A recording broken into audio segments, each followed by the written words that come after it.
મિત્રો, એક સવાલ છે. જો હું તમને કહું કે સવારે તમે પોહાને હેલ્ધી બ્રેકફાસ્ટ સમજીને ખાઈ રહ્યા છો, એ પોહા ખરાબ નથી, પરંતુ તેની ખાવાની તમારી રીત તમારા આખા બ્રેકફાસ્ટની ક્વોલિટીને બદલી શકે છે. તો ચોંકી ગયા અને કદાચ તમે વિચારતા હશો, અરે ડોક્ટર સાહેબ, પોહામાં એવું શું છે? મિત્રો, પોહામાં તો આપણા ઘરોમાં વર્ષોથી બનતા આવ્યા છે. સવારનો સમય ઓછો હોય, ઘરમાં બધાને જલ્દી નાસ્તો કરવો હોય અને કંઈક એવું જોઈએ કે જે ઝડપથી બને, સ્વાદિષ્ટ હોય અને પેટ પણ ભરાય, ત્યારે એક જ જવાબ, પોહા. પણ શું પોહાની એક પ્લેટ એટલે સંપૂર્ણ અને બેલેન્સ બ્રેકફાસ્ટ? અહીં જ આપણે આજે વાત કરવાની છે. કારણ કે આજે હું તમને પોહાને સારો કે ખરાબ સાબિત કરવા નથી આવ્યો. આજે આવો સમજવાના છીએ પોહામાં એવું શું છે જે આપણા માટે ઉપયોગી છે, અને પોહાની એવી કઈ બાબતો છે જેને આપણે ધ્યાનમાં રાખવી જોઈએ, અને સૌથી મહત્વની વાત, પોહાની પ્લેટને વધુ બેલેન્સ કેવી રીતે બનાવી શકાય. એટલે મિત્રો, આજનો વિડીયો શરૂઆતથી અંત સુધી જરૂર જોજો. નમસ્કાર મિત્રો, હું છું ડોક્ટર રોનક ભીમાણી અને તમારું સ્વાગત છે આપણી ચેનલ હેલ્થ હેબિટ્સમાં.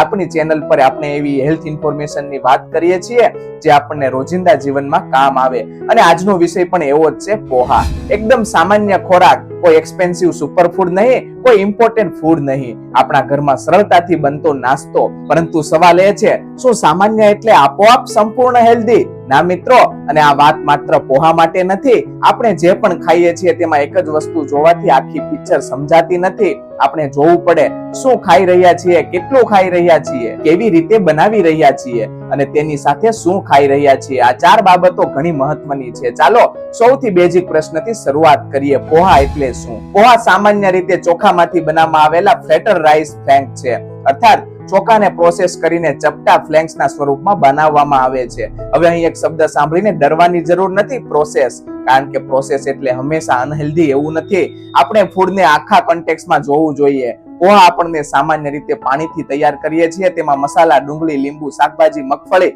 વગેરે ઉમેરવામાં આવે છે, અને આ કોમ્બિનેશનના કારણે પોહા એક સરળ બ્રેકફાસ્ટ બની જાય છે.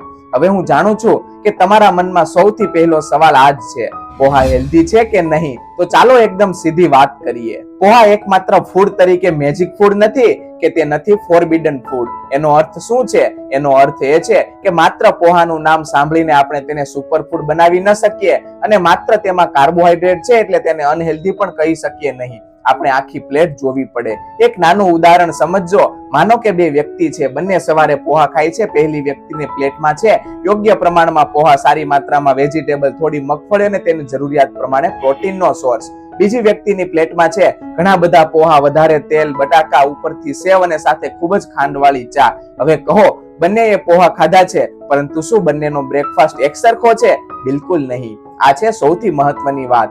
ફૂડનું નામ નહીં, આખી પ્લેટ જોવાની છે. હવે એક રસપ્રદ વાત, તમારામાંથી કેટલાને એવું થાય છે કે સવારે પોહા ખાધા, ચા પીધી, બધું સરસ, પણ થોડા સમય પછી ફરી ભૂખ, અને પછી શું? ચાલો બે બિસ્કિટ ખાઈ લઈએ, પછી 1 કલાક પછી ચાલો થોડું નમકીન લઈ લઈએ, અને પછી લંચ આવે ત્યાં સુધીમાં તો અજાણ્યા ઘણી બધી એક્સ્ટ્રા વસ્તુઓ ખાઈ લીધેલી હોય. મિત્રો, દરેક વ્યક્તિમાં આવું થાય એવું નથી, પરંતુ જો તમને વારંવાર બ્રેકફાસ્ટ પછી ઝડપથી ભૂખ લાગે છે, તો એકવાર તમારા બ્રેકફાસ્ટની ઓવરઓલ કમ્પોઝિશન વિશે વિચારવું જોઈએ. તમારી પ્લેટમાં પ્રોટીન પૂરતું છે, ફાઈબર રીચ ફૂડ છે, પોર્શન યોગ્ય છે, અને આખો દિવસ ડાયટ કેવી છે? આ સવાલો મહત્વના છે. હવે અહીંથી આજના વિડીયોની એક બહુ જ મહત્વની વાત શરૂ થાય છે. પોહા ખાધા પછી તમને ઝડપથી ભૂખ લાગે છે, તો શું પોહા ખરાબ છે?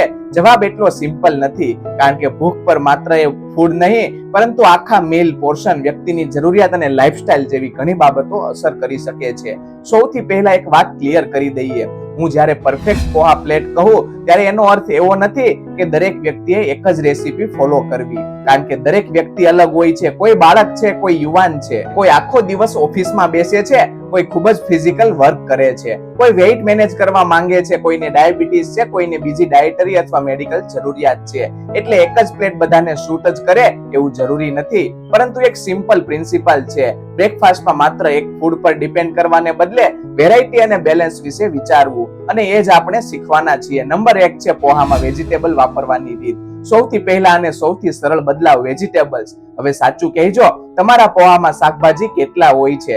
1 ચમચી, 2 ચમચી, કે પછી જે મળે એ નાખી દઈએ? ઘરમાં પણ પોહા બને ત્યારે મુખ્ય ઇન્ગ્રેડિયન્ટ્સ પોહા જ હોય છે. થોડી ડુંગળી, થોડી મરચી અને બસ. પરંતુ પોહામાં ઉપલબ્ધતા અને પસંદગી પ્રમાણે વેજીટેબલ ઉમેરવાથી બ્રેકફાસ્ટમાં વેરાયટી વધારી શકાય છે. હવે પ્રશ્ન કે કયા વેજીટેબલ તમે તમારી પસંદ પ્રમાણે ઉપયોગ કરી શકો છો. ગાજર, વટાણા, કેપ્સિકમ, ટામેટા, ડુંગળી, બીજા ઉપલબ્ધ શાકભાજી. હવે અહીં કોઈ મેજિક વેજીટેબલ નથી.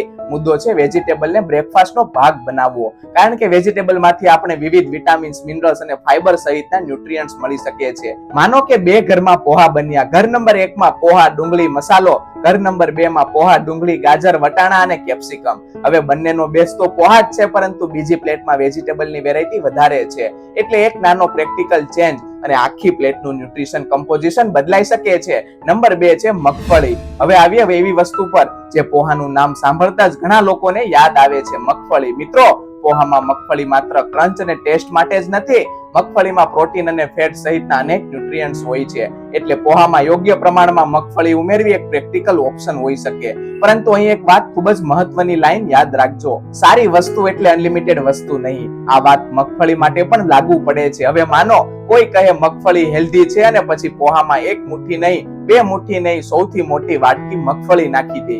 આ રીતે વિચારવું એ યોગ્ય નથી. કારણ કે ફૂડની ન્યુટ્રિશન ક્વોલિટી અને ક્વોન્ટિટી પણ મહત્વપૂર્ણ છે. તમારી ઓવરઓલ ડાયટ અને એનર્જી નીડ્સ પ્રમાણે પોર્શન રાખવું જરૂરી છે. એક સરળ પ્રશ્ન, તમને શું લાગે છે? પોહામાં મગફળી વધારે સારી, વેજીટેબલ વધારે? મારો જવાબ છે આ બંનેને એકબીજાના કમ્પિટિટર બનવાની જરૂર નથી. બેલેન્સ મીલમાં અલગ અલગ ફૂડનો કોમ્પોનન્ટ્સ મોટી ભૂમિકા હોઈ શકે છે. એટલે આ જ બેસ્ટ કરતા આ બધાને યોગ્ય કેવી રીતે કમ્બાઈન કરવું એ વધારે મહત્વનું છે. નંબર 3 છે પ્રોટીનને ભૂલશો નહીં. કારણ કે ઘણા લોકો બ્રેકફાસ્ટ બનાવતી વખતે કાર્બોહાઈડ્રેટ વિશે વિચારે છે, ટેસ્ટ વિશે પણ વિચારે છે, કેટલો મસાલો નાખવો એ વિશે પણ વિચારે છે, પણ પ્રોટીન વિશે ઘણી વખત વિચારતા જ નથી. પ્રોટીન એ આપણા શરીર માટે મહત્વનું ન્યુટ્રિયન્ટ છે. શરીરના અનેક કાર્યોમાં તેનો ઉપયોગ થાય છે. એટલે બેલેન્સ ઈટિંગ ની વાત કરીએ ત્યારે પ્રોટીનને ઇગ્નોર ન કરવું જોઈએ. અને અહીંથી એક પ્રેક્ટિકલ પ્રશ્ન, પોહામાં પ્રોટીન કેવી રીતે ઉમેરવું? ઓપ્શન નંબર 1 છે દહીં. ઘણા લોકો પોહા સાથે દહીં લે છે. દહીં પ્રોટીન અને કેલ્શિયમના સહિત ન્યુટ્રિયન્ટ્સનો સોર્સ હોઈ શકે. એટલે વ્યક્તિની પસંદગી અને ટોલરન્સ પ્રમાણે પોહા સાથે દહીં એક પ્રેક્ટિકલ કોમ્બિનેશન બની શકે છે. ઓપ્શન નંબર 2 છે ફણગાવેલા કઠોળ. જો તમને ફણગાવેલા કઠોળ ગમે છે તો તેમાં તમારા બ્રેકફાસ્ટમાં સામેલ કરી શકો છો. અહીં પણ વાત એ નથી કે દરેક વ્યક્તિ પોહામાં ફણગાવેલા કઠોળ જ નાખવાના. મુદ્દો એ છે કે બ્રેકફાસ્ટમાં પ્રોટીન રીચ ફૂડનો સમાવેશ કેવી રીતે કરવો એ વિચારવાની ટેવ પાડવી. ઓપ્શન નંબર 3 છે અન્ય પ્રોટીન સોર્સ. તમારી ડાયટરી પ્રેફરન્સ પ્રમાણે લેગ્યુમ્સ અથવા તો અન્ય પ્રોટીન રીચ ફૂડ પણ ઉપયોગી થઈ શકે. અર્થાત પોહાને એકલું ખાવાની જગ્યાએ તેની સાથે બીજા ફૂડ ગ્રુપ્સને પણ જોડવાનો વિચાર કરો. હવે અહીં એક સવાલ આવે છે, જો પોહામાં કાર્બોહાઈડ્રેટ રીચ બ્રેકફાસ્ટ છે અને આપણે તેમાં વેજીટેબલ પણ ઉમેર્યા, મગફળી પણ ઉમેરી, પ્રોટીન સોર્સ પણ લીધો, તો શું હવે પોહા દરેક વ્યક્તિ માટે પરફેક્ટ બની ગયા? જવાબ જરૂરી નથી. કારણ કે હજુ એક મહત્વની વસ્તુ બાકી છે અને એ છે પોર્શન. આ વાત આપણે થોડી જ વારમાં ડિટેલમાં સમજવાના છીએ. નંબર 4 છે ફ્લેવર અને એક્સ્ટ્રા ટોપિંગ્સ. હવે વાત કરીએ એવી વસ્તુની જે પોહાને ટેસ્ટી બનાવે છે. લીંબુ, કોથમીર, મસાલા, મરચા અને બીજા ટોપિંગ્સ. આ વસ્તુઓ સ્વાદ વધારવા માટે મદદ કરે છે. પરંતુ કેટલીક વખત આપણે હેલ્ધી બ્રેકફાસ્ટ બનાવતા એવી વસ્તુઓ ઉમેરી દઈએ છીએ કે મીલની ઓવરઓલ એનર્જી વધી જાય છે.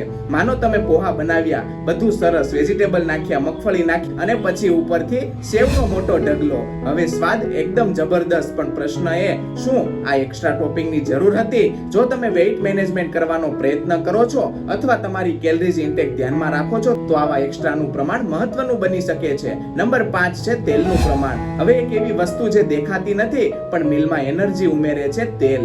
પોહા બનાવતી વખતે તેલ જરૂરી હોઈ શકે છે, પરંતુ થોડું વધારે નાખીએ તો વધારે ટેસ્ટી બનશે. આ વિચાર ઘણી વખત ક્વોન્ટિટી વધારી શકે છે અને કુકિંગમાં ઓઇલનું પ્રમાણ પણ ધ્યાનમાં રાખવું. ચાલો મિત્રો, હવે આપણે એક ઇમેજનરી પ્લેટ બનાવીએ. મારી સામે પોહાની એક પ્લેટ છે. સૌથી પહેલા બેજ, યોગ્ય પ્રમાણમાં પોહા, વેજીટેબલ, ગાજર, વટાણા, કેપ્સિકમ અથવા ઉપલબ્ધ વેજીટેબલ, નટ્સ અને સીડ, જરૂરિયાત પ્રમાણે મર્યાદિત પ્રમાણમાં મગફળી અથવા યોગ્ય ઓપ્શન. ત્યારબાદ પ્રોટીન, તમારી ડાયટરી પ્રેફરન્સ પ્રમાણે દહીં, ફણગાવેલા કઠોળ, લેગ્યુમ્સ અથવા અન્ય યોગ્ય પ્રોટીન સોર્સ. અને છેલ્લે ટેસ્ટ. લીંબુ, કોથમીર અને મસાલા જેવી વસ્તુઓ અને સૌથી મહત્વનું પોર્શન તમારી જરૂરિયાત પ્રમાણે. હવે જો તમે મારી વાત ધ્યાનથી સાંભળી હોય તો તમને ખૂબ જ સરળ ફોર્મ્યુલા સમજાઈ ગઈ હશે. પોહા, વેજીટેબલ, પ્રોટીન અને એપ્રોપ્રિએટ પોર્શન. આ કોઈ મેડિકલ પ્રિસ્ક્રિપ્શન નથી, એ માત્ર બેલેન્સ બ્રેકફાસ્ટ વિશે વિચારવાની એક સરળ રીત છે. અને મિત્રો, જો તમને ડાયાબિટીસ છે, કોઈ ખાસ મેડિકલ કન્ડિશન છે, તમારી દવાઓ ચાલી રહી છે અથવા તમારા ડોક્ટરે કોઈ ખાસ ડાયટ આપી છે,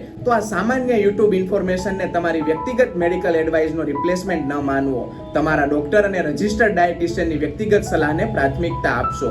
હવે જે સવાલ છે ને, કદાચ એ આખા વિડીયોનો સૌથી વધારે લોકો પૂછવાના છે, ડોક્ટર સાહેબ, હું વજન ઘટાડવા માંગુ છું, તો પોહા ખાઈ શકું? કેટલાક લોકો કહે પોહા તો લાઇટ છે, વજન ઘટાડવા માટે એકદમ સારા, અને કેટલાક લોકો કહે છે ના, પોહામાં કાર્બોહાઈડ્રેટ હોય છે એટલે વેઇટ લોસ કરવો હોય તો પોહા બંધ કરો. તો મિત્રો, આ બંનેમાંથી સાચું શું? સૌથી પહેલા એક વાત એકદમ ક્લિયર કરી દઈએ, પોહા કોઈ વેઇટ લોસ મેડિસિન નથી, અને બીજી બાજુ પોહા ખાધા એટલે વજન ચોક્કસ વધશે એવું પણ નથી. વજન મેનેજમેન્ટ એ કોઈ ફૂડથી નક્કી થતું નથી. તમારી આખી ડાયટ, પોર્શન, તમારી ફિઝિકલ એક્ટિવિટી, તમારી લાઈફસ્ટાઈલ અને લાંબા સમયનું કેલરી બેલેન્સ, આ બધી બાબતો મહત્વની છે. એટલે માત્ર પોહાને વિલન બનાવી દેવું પણ યોગ્ય નથી, અને પોહાને વેઇટ લોસ ફૂડ કહીને અનલિમિટેડ ખાવું પણ યોગ્ય નથી. ચાલો હવે એકદમ સરળ ઉદાહરણથી સમજીએ. માનો તમારી સામે બે પ્લેટ છે. પ્લેટ નંબર A, પોહાનું યોગ્ય પ્રમાણ, ઘણા વેજીટેબલ્સ, મર્યાદિત મગફળી અને તમારી જરૂરિયાત પ્રમાણે protein portion. Plate number B, પોહાની બહુ મોટી પ્લેટ,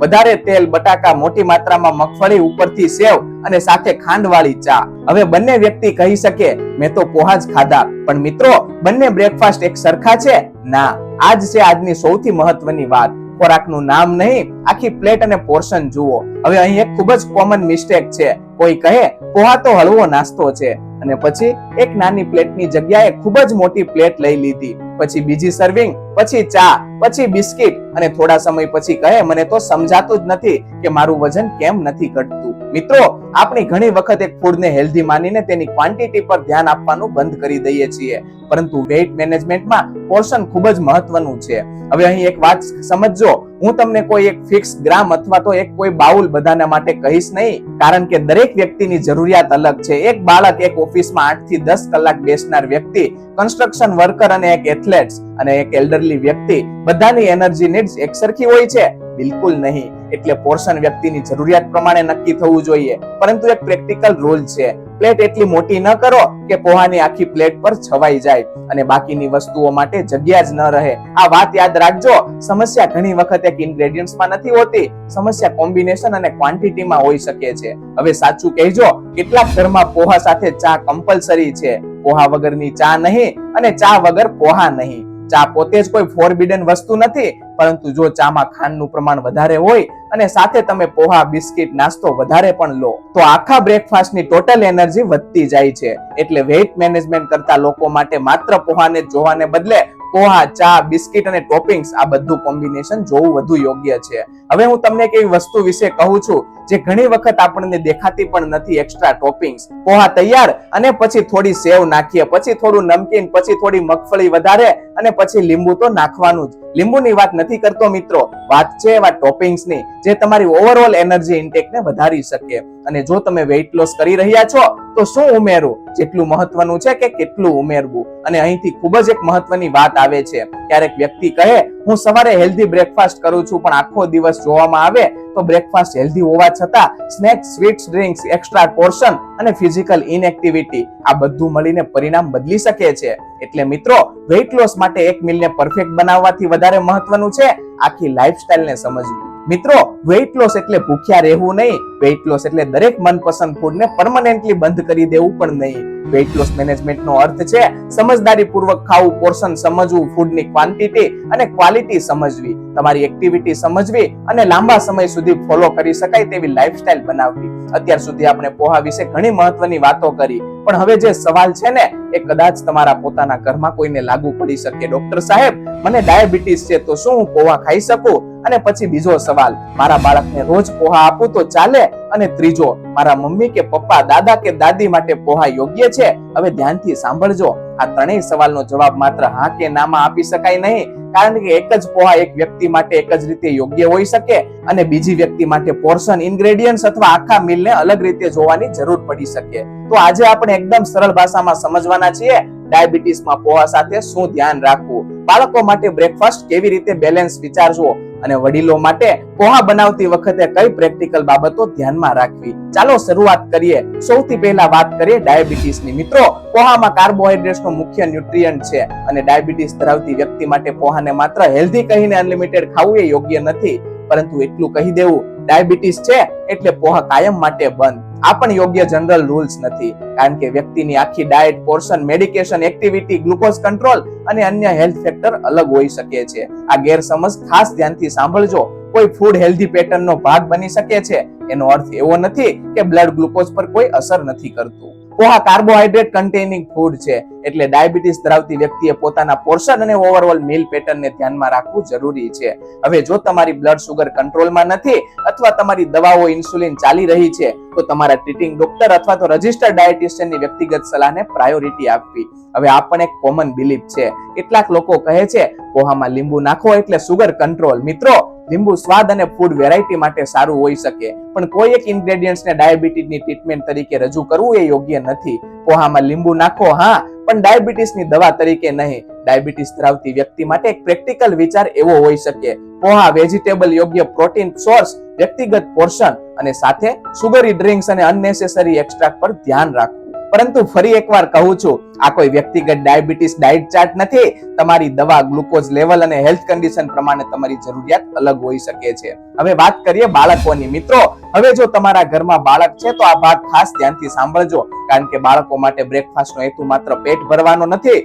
બાળકોનો ગ્રોથ અને ડેવલપમેન્ટના તબક્કામાં હોય છે, એટલે બ્રેકફાસ્ટમાં વેરાયટી અને ઓવરઓલ બેલેન્સ ન્યુટ્રિશન વિશે વિચારવું જરૂરી છે. જો બાળકને પોહા ગમે છે તો પોહા બ્રેકફાસ્ટ રોટેશનનો ભાગ બની શકે છે, પરંતુ એક જ ફૂડ રોજનું સંપૂર્ણ ન્યુટ્રિશન માનવું એ યોગ્ય નથી. બાળકના આખા દિવસના મીલમાં વિવિધ food groups, vegetable, fruits, protein rich food અને અન્ય ન્યુટ્રિશિયસ ફૂડનો સમાવેશ જરૂરી છે. હવે જે માતા પિતા વિડીયો જોઈ રહ્યા છે તેઓ ચોક્કસ મારી સાથે એગ્રી કરશે. બાળકોને કહો, બેટા, પોહામાં ગાજર છે. બાળક: મારે નથી ખાવું. વટાણા છે, આ પણ કાઢી નાખો. કોથમીર છે, બહુ લીલું કેમ નાખ્યું? મિત્રો, આ બધું ઘરમાં થતું હશે. બાળકને વેજીટેબલ ખવડાવવાની એક પ્રેક્ટિકલ રીત છે. પ્લેટને એટ્રેક્ટિવ બનાવો. ગાજરનો રંગ, વટાણાનો રંગ, કેપ્સિકમ, કોથમીર આવી વેરાયટીથી પ્લેટને વિઝ્યુઅલી ઇન્ટરેસ્ટિંગ બની શકે છે, પરંતુ બાળકને જબરદસ્તી ખવડાવવાના બદલે ધીમે ધીમે અલગ ફૂડનો પરિચય કરાવવો વધુ પ્રેક્ટિકલ એપ્રોચ છે. હવે વાત કરીએ વડીલોની. મિત્રો, હવે આપણા ઘરમાં સૌથી અનુભવી લોકો, મમ્મી, પપ્પા, દાદા, દાદી અને વડીલો, તેમના માટે પણ બ્રેકફાસ્ટ બનાવતી વખતે થોડું ધ્યાન આપવું પડે છે, કારણ કે ઉંમર વધે ત્યારે વ્યક્તિની એપેટાઇટ, ચેવિંગ, ડાયજેશન, ફિઝિકલ એક્ટિવિટી અને મેડિકલ નીડ્સ બદલાઈ શકે છે. વડીલો માટે પોઈન્ટ નંબર 1 છે ટેક્સચર. જો કોઈ વડીલને ચાવવામાં તકલીફ હોય તો પોહા કેવી રીતે બનાવ્યો એ મહત્વનું બની શકે. ખૂબ કઠણ ઇન્ગ્રેડિયન્ટ્સ, મોટા અને હાર્ડ પીસીસ અથવા ચાવવામાં મુશ્કેલી પડે તેવી વસ્તુઓ ટાળવાની જરૂર પડી શકે. અર્થાત વડીલ માટે શું ખવડાવ્યું નહીં, કેવી રીતે બનાવ્યું પણ મહત્વનું છે. પોઈન્ટ નંબર 2 છે પોર્શન. વડીલો માટે પણ પોર્શન મહત્વનું છે. કોઈ વ્યક્તિની એપેટાઇટ ઓછી હોય તો ખૂબ જ મોટી પ્લેટ આપવાથી તે બ્રેકફાસ્ટ સ્કીપ કરી શકે છે, એટલે જરૂરિયાત પ્રમાણે યોગ્ય પોર્શન અને વેરાયટી રાખવી પ્રેક્ટિકલ છે. પોઈન્ટ નંબર 3 છે પ્રોટીન. ઉંમર વધે ત્યારે ઓવરઓલ ડાયટમાં પૂરતું પ્રોટીન મળવું પણ મહત્વનું છે, એટલે માત્ર પોહા આપીને બ્રેકફાસ્ટ પૂરું થયું એવું માનવાના બદલે વ્યક્તિની ડાયટરી નીડ પ્રમાણે યોગ્ય પ્રોટીન સોર્સ કેવી રીતે સામેલ કરવો એ વિચારવું જોઈએ. પોઈન્ટ નંબર 4 છે સોલ્ટ અને ટોપિંગ્સ. અને જો કોઈ વડીલને ડોક્ટરે સોડિયમ અથવા તો અન્ય કોઈ ન્યુટ્રિયન્ટ્સ વિશે ખાસ રિસ્ટ્રિક્શન આપી હોય તો સામાન્ય રેસીપીને બ્લાઇન્ડલી ફોલો ન કરવી. તેમની વ્યક્તિગત મેડિકલ એડવાઇસને પ્રાયોરિટી આપવી. ચાલો મિત્રો, એક નાનું ફેમિલી એક્ઝામ્પલ લઈએ. ઘરમાં સવારમાં પોહા બન્યા. મમ્મી કહે, બધા માટે એક સરખા પોહા બનાવી દો. પરંતુ ઘરમાં 4 લોકો છે. પપ્પાને ડાયાબિટીસ, બાળક સ્કૂલમાં જાય છે, દાદાને ચાવવામાં થોડી મુશ્કેલી અને મમ્મી વેઇટ મેનેજ કરવા માંગે છે. હવે શું ચારેયને એક્સ્ટ્રા સેમ પ્લેટ આપવી જોઈએ? જરૂરી નથી. બે જ એક જ હોઈ શકે, પરંતુ પોર્શન સાથેની વસ્તુઓ વ્યક્તિની જરૂરિયાત પ્રમાણે બદલાઈ શકે. આ છે પર્સનલાઇઝ ઈટિંગનો બેઝિક વિચાર. અત્યાર સુધી આપણે પોહાના ફાયદા, બેલેન્સ, વેઇટ મેનેજમેન્ટ, ડાયાબિટીસ, બાળકો અને વડીલો વિશે વાત કરી. હવે જે સવાલ છે, શું આપણે પોહા બનાવતી વખતે જે ખાતી વખતે કોઈ ભૂલ કરીએ છીએ? અને જવાબ છે હા. ઘણી વખત મજાની વાત એ છે કે આ ભૂલો એટલી સામાન્ય છે કે આપણને ભૂલ જેવી લાગતી જ નથી. કોઈ વધારે તેલ નાખે છે, કોઈ મોટી પ્લેટ ભરી દે છે, કોઈ મગફળી એટલી નાખે છે કે પોહા દેખાય જ નહીં, કોઈ ઉપરથી સેવનો ઢગલો કરે છે અને પછી કહે છે આ તો હેલ્ધી પોહા છે. તો મિત્રો, આજે આપણે એવી 10 કોમન મિસ્ટેક વિશે વાત કરીશું અને હું ઈચ્છું છું કે તમે દરેક ભૂલ વખતે તમારા ઘરના પોહાને યાદ કરો, કારણ કે શક્ય છે કે આ 10 માંથી 3, 4 કે 5 ભૂલો તો તમે પણ કરતા હોવ. ચાલો જોઈએ. ભૂલ નંબર 1 છે હેલ્ધી છે એટલે પોર્શનની ચિંતા નહીં. ભૂલ નંબર 2 છે પોહામાં વેજીટેબલ્સ માત્ર નામના. ભૂલ નંબર 3 છે પ્રોટીનને ભૂલી જવું. ભૂલ નંબર 4 છે મગફળી હેલ્ધી છે એટલે વધારે નાખવી. ભૂલ નંબર 5 છે તેલ આખે અંદાજે નાખવું. ભૂલ નંબર 6 છે પોહા ઉપરથી સેવનો પહાડ. ભૂલ નંબર 7 છે પોહા સાથે મીઠી ચા, બિસ્કિટ અને નાસ્તો. ભૂલ નંબર 8 છે બહુ ઝડપથી ખાઈ જવું. ભૂલ નંબર 9 છે પોહાને આખા દિવસની ડાયટની અલગ જોવો. ભૂલ નંબર 10 છે બધા માટે એક જ પોહા રેસીપી. મિત્રો, આજે હું તમને પોહા ખાવાનું કે પોહા ન ખાવાનું કહેવા નથી આવ્યો, હું તમને એક વિચારવાની રીત આપવા આવ્યો છું. આગળથી જ્યારે તમે તમારી સામે કોઈ પણ ફૂડ આવે એટલે માત્ર એ નહીં પૂછતા આ હેલ્ધી છે કે અનહેલ્ધી. એક સવાલ વધારે પૂછજો, હું તેને કેટલું ખાઉં છું અને મારી આખી પ્લેટ કેવી છે. કારણ કે હેલ્થ માત્ર એક ફૂડથી નથી બનતી, હેલ્થ બને છે રોજની નાની નાની પસંદગીઓથી, તમારી પ્લેટથી, તમારી એક્ટિવિટીથી, તમારી ઊંઘથી, તમારી લાઈફસ્ટાઈલથી અને સૌથી મહત્વનું તમારી કન્સિસ્ટન્સીથી. ક્યારેક આપણે હેલ્થ માટે બહુ મોટી વસ્તુ શોધતા હોઈએ છીએ, કોઈ એક્સપેન્સિવ સપ્લિમેન્ટ્સ, કોઈ ફેન્સી ડાયટ, કોઈ મિરેકલ ફૂડ, પણ ઘણી વખત આપણા કિચનમાં રહેલી સામાન્ય વસ્તુઓને થોડું સમજદારીથી ખાવાની જરૂર હોય છે. પોહા પણ એક એવી સામાન્ય વસ્તુ છે, એને ડરવાની જરૂર નથી, એને પૂજવાથી પણ જરૂર નથી અને એને સમજવાની જરૂર છે. અને કદાચ હેલ્ધી લાઈફસ્ટાઈલની શરૂઆત પણ અહીંથી જ થાય છે, ડરથી નહીં, સમજણથી. હા, મને કોમેન્ટમાં એક વાત કહેજો, તમારા ઘરમાં પોહા કેવી રીતે બને છે. અને જો આ વિડીયો જોયા પછી તમારા પોહામાં એક નાનો ફેરફાર કરવાનો નિર્ણય લીધો હોય તો કોમેન્ટમાં લખજો આજથી પોહા સ્માર્ટ. મને તમારા કોમેન્ટ્સ વાંચવામાં ખરેખર રસ રહેશે. અને મિત્રો, જો તમને લાગે છે કે આ માહિતી તમારા ઘરમાં કોઈ એક વ્યક્તિ માટે પણ ઉપયોગી છે, તમારા મમ્મી, પપ્પા, ભાઈ, બહેન, મિત્ર અથવા કોઈ એવો વ્યક્તિ જે રોજ પોહા ખાય છે, તો આ વિડીયોને તેને WhatsApp પર શેર કરી દેજો. કારણ કે ક્યારેક એક ફોરવર્ડ થયેલો સાચો હેલ્થ મેસેજ કોઈની એક નાની આદત બદલી શકે. અને જો તમને હેલ્થ હેબિટ્સ પર આવી સરળ અને પ્રેક્ટિકલ હેલ્થ ઇન્ફોર્મેશન ગમે છે તો ચેનલને સબસ્ક્રાઇબ કરવાનું ભૂલશો નહીં. હું છું ડોક્ટર રોનક ભીમાણી અને તમે જોઈ રહ્યા છો હેલ્થ હેબિટ્સ. યાદ રાખજો, હેલ્ધી ખાવું એટલે મનપસંદ વસ્તુઓથી દૂર ભાગવું નહીં, પણ શું, કેટલું અને કેવી રીતે ખાવું તેની સમજણ વિકસાવવી. સ્વસ્થ રહો, જાગૃત રહો અને તમારા પરિવારનું પણ ધ્યાન રાખો. મળીશું આવતા એક નવા અને ખૂબ જ ઉપયોગી વિષય સાથે. ત્યાં સુધી ખાવાનું છોડશો નહીં, સમજદારીથી ખાવાનું શીખો. જય હિન્દ, જય ભારત.